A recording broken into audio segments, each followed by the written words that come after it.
be judicious about saying no to the opportunities the universe offers you, but also be judicious to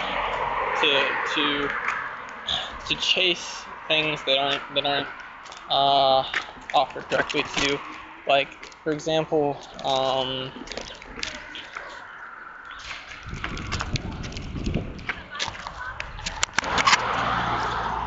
desire and having desires and fulfilling them is the nectar of life.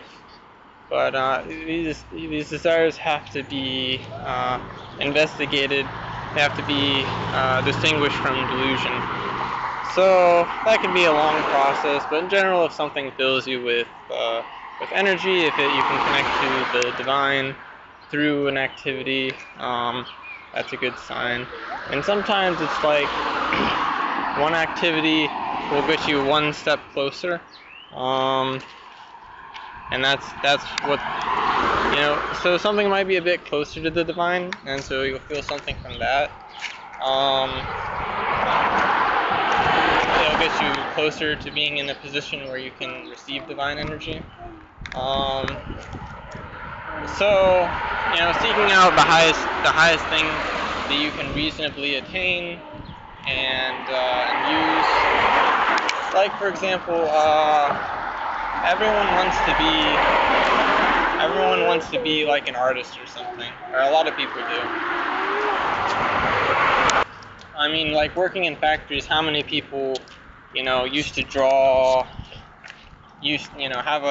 have a comic book in their bottom drawer that they made when they were 20 something. A lot of people have that.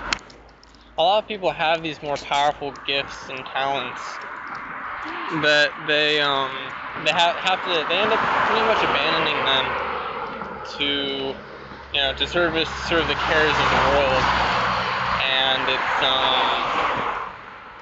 rough. But I think the universe just has more stories that need to be told, and so it tries to galvanize. The gods try and galvanize their children to tell their stories, and only some of them really make it through. So it's a tough thing. The arts and distinguishing between delusion and there's so many impulses in the air, coming from the gods, from the universe, and to distinguish what's right for you, and what's just very charged, that can be complicated, because these spiritual forces to some extent are willing to maybe to say I want to say they're willing to compromise. That's not exactly true, but I think the better way of saying it is they're willing to bend things. They're willing to bend things to make it work.